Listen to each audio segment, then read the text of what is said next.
What's up, guys? It is Sam here, and I wanted to give an earnings update for the month of June.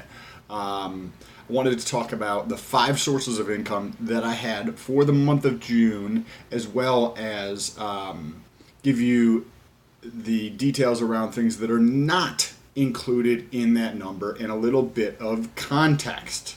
So if this is your first time here, what's up? I'm Sam. If you're returning, it's good to freaking see you.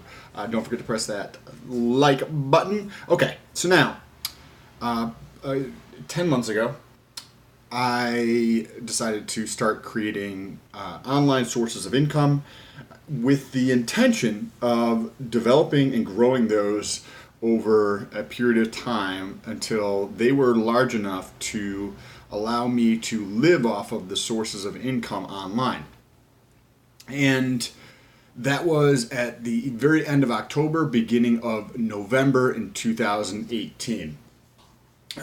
This is currently mid-July right now of 2019. So it's been 8 months or whatever, something like that, 10 months, somewhere in that range. And it's been like 8.5 months, I think it is. So there's been a lot of progress along the way in terms of initially nothing was taking place and I was putting in the work. But with anything in life, the true valuable results don't come necessarily immediately. It comes from the repetition and consistency of putting in the work every day with the intention of getting better and providing more value to whoever is going to be watching these videos. And that was a foundation that I started with that allowed me to build these 5 sources of income. So what is not included in these 5 sources of income? Well, first of all is the equity pay down on my mortgage in Florida. It is a rental property, but so every time somebody makes a payment on the property, I get around $170 of equity build up from paying down principal on the loan. I decided not to include this because I think it is more abstract and challenging for the average person to grasp, as well as it's not immediate, right? I have to go through some type of process, whether that's a home equity or refinance, to be able to pull out that equity to be able to use or sell the property. The next thing that is not included in there is portfolio gains for investments. These are stocks and bonds, equity, that kind of thing. None of those were included, similarly because I have no intention of using that income today. So I personally chose not to include that in these numbers. Also, the trading profit with the options. So I trade options. Generally, they're weekly options, and over the past month, I've made profit. Over the last, since I've been trading options, I've made profit on average.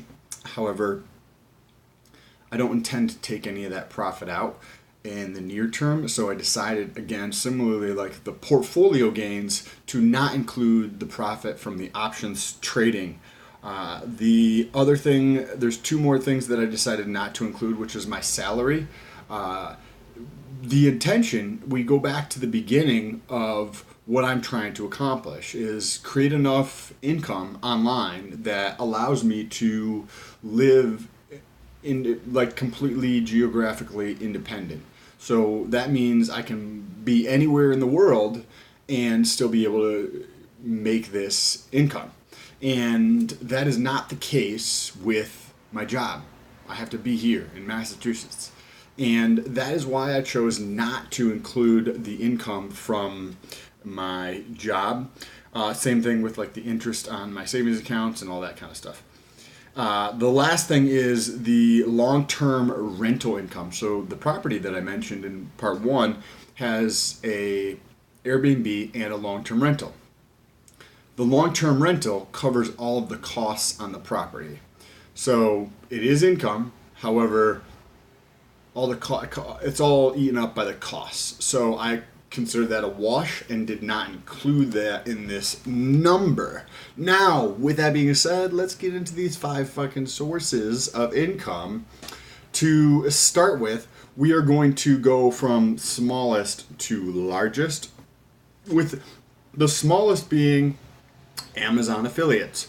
So Amazon affiliates is just like, if you look in the description, there's links for Amazon. If you have something to purchase on Amazon and you want to support the channel, if you click one of those links in the description and go purchase whatever it is you need to purchase on Amazon, it doesn't cost you anything additional. It just supports the channel, and that Amazon sees where the income or where the clicks came from, that you clicked on my link, and whatever you purchase, I get a very tiny little amount. So that tiny little amount was $12.21 for the month of June. The next smallest category was YouTube. These videos, some of them have ads in front of them, and I get a portion of the ad revenue on them, and it depends on the type of the topic and the popularity and all that kind of stuff, what advertisers want to put their ads in front of, what type of content, and that dictates how much money is going to be made. Also, obviously, the popularity of the video. So I made $29.03 from YouTube. The next category that I wanted to include was flipping or just selling shit. I included this because this has been something that's fairly regular, and it can be done anywhere I choose to go from a geographic location. So I included this. I flipped a vending machine.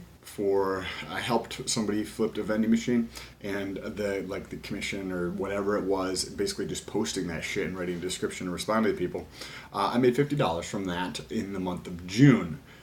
So now we go on to the next category, which is free products or services. This past month there is and I'm not sure how I'm going to distinguish this going forward, but just getting free shit is not really valuable unless it's free shit that you're going to use, right? So this past month I received both of those things. Some products that I might probably use over the next 6 months, but also some that I will definitely use, that I would probably purchase anyway. So I included both of those. And then there was about $12 in cash for the shipping on these things. So the first things was 3 supplement products. There was a detox cleanse type of product from Amazon, from a new supplement company, a apple cider vinegar tablets, and some other type of product that I received. So they sent me the products and I think about $12 in cash on that one. So that was a total of $50. $53.96. So $53.96 for those. That is the value of the product plus the amount that they sent on top of the value of the product. So slightly more than what I got for flipping that vending machine. The next thing was $247.99. That was for some supplements that I would be purchasing anyway, SARMs. By the way, they're not for human consumption. They're just for research purposes. But $247.99 for that. So I don't necessarily need all those in 1 month, but there's a shelf life on them, so I will be purchasing these. I do already use these. I purchase these on a monthly or bi-monthly basis, depending on what I want to do. So having those is something that I will definitely be using, where the other products is I'll probably use over the next several months or whatnot, or let my girlfriend use them or something. And lastly, the biggest category is Airbnb. So as I mentioned, that was a duplex in Florida. Long-term rental covers all the expenses, and Airbnb is the other studio apartment, and that rents out. I think for the month of June, it was a total of $965. I split that with somebody. My brother is my partner on this deal, so I make $482.50 on that, and that is the biggest category. The month of July for Airbnb is shaping up to be the best month or second best month we've ever had from Airbnb, and this is not even maximized. There's still a tremendous amount of opportunity with this. So if you were paying attention with a calculator and you added up all 5 of these categories, the total comes to $875.03. So the beginning, when you're defining what you want, for myself and having the sources of income that cover my living expenses, I need less than $3,000 a month. So my objective is to get to $100 a day on average online. So $875.03 divided by 30 days comes out to, or actually 31 days, because I think, did June have, June had 30 days. Okay, I apologize. I think I just programmed it in here, but I didn't actually go through and adjust it on the monthly basis. So that gives me $29.17 per day on average. So that's about 30% of the way towards my goal. I had originally put a time frame down of the end of March in 2020. So to be 30% of the way there, that's good, right? Like several months ago, I was making $0 online. So if I can do it, and then you can do it. Like, it's not that hard to be able to go through and create content and try to provide value to anybody who is willing to take the time to pay attention or watch or listen to any of your content. With that being said, if you enjoy this or you get any value out of it, if you press that thumbs up button, it helps out the channel.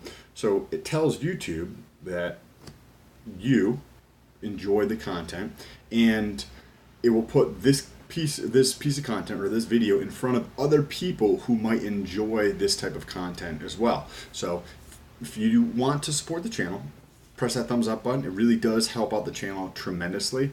And if you want to continue along this journey, I will continue to do monthly earnings updates with each new month, depending on what time of the month I get to actually making the videos. But I will continue doing this, and you can follow along by pressing that subscribe button of me getting to $100 a day online, and then how I proceed from that point. If you have any questions, leave them down below in the comments. Reach out to me on Instagram. There's a link in the description. Peace.